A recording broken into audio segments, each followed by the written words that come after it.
Hi everybody, John Hand here, and the pulsing cinema movie of the day is Richard Brooks' 1967 classic, true crime classic movie, In Cold Blood, based on the book of the same name from Truman Capote, which is a true crime novel about the real murder of the Clutter family, a farming family in Kansas.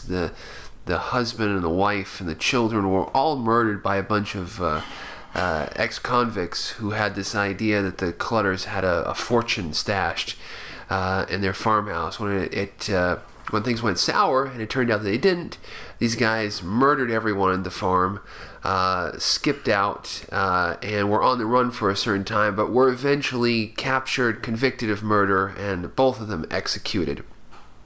These two killers, very vicious. The work of Truman Capote was, a fundamental true crime novel, true crime reportage, and Richard Brooks, the director of In Cold Blood, wanted to take that to the next level as far as realism. He even in the poster art, the two slivers of eyes are not the lead actors, Scott Wilson and Robert Blake. They are actually the actual killers, their eyes. But the two leads, as I said before, Scott Wilson plays kind of the more good-looking, traditionally handsome of the two.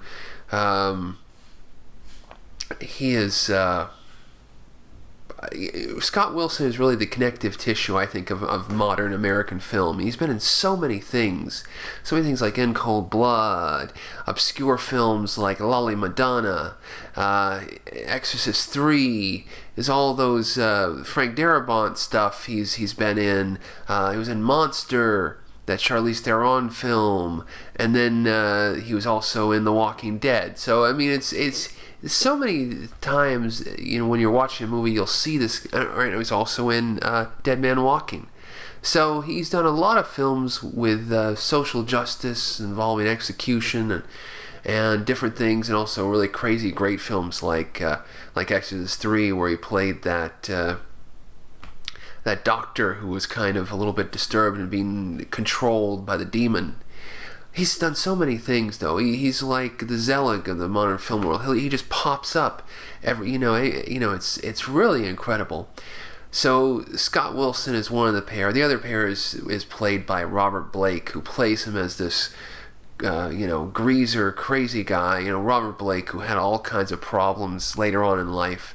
A child actor who grew into the Hollywood system with a chip on his shoulder and a lot of angst toward our gang and all that stuff. And you see it in this film. He plays this guy. He's got that little, Robert Blake twinkle in his eye, but there's something completely unhinged about this character.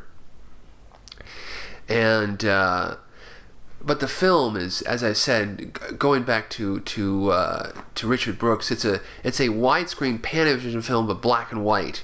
Very rare for Panavision films. Panavision usually mandated that a widescrreen Panavision film also be in color, use the Technicolor process as well. Not so with this film. Very stylistic and cinematic, and they usually only found that in like Japanese films. Panavision, black and white, but they did it here for a very stark documentary effect.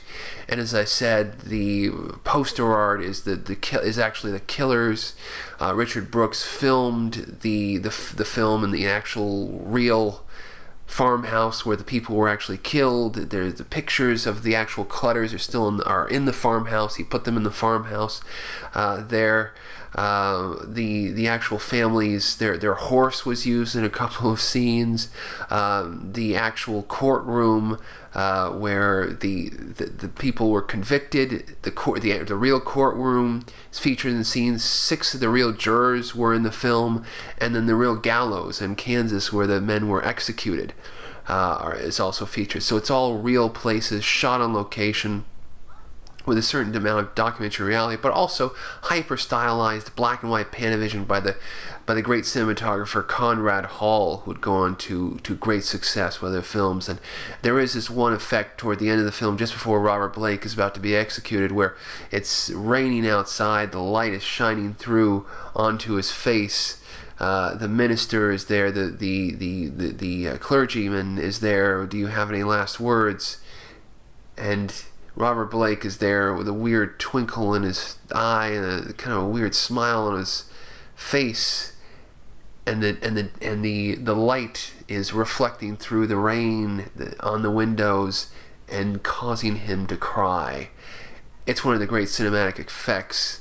I think he used a similar effect in Road to Perdition, though I haven't seen Road to Perdition in a long time.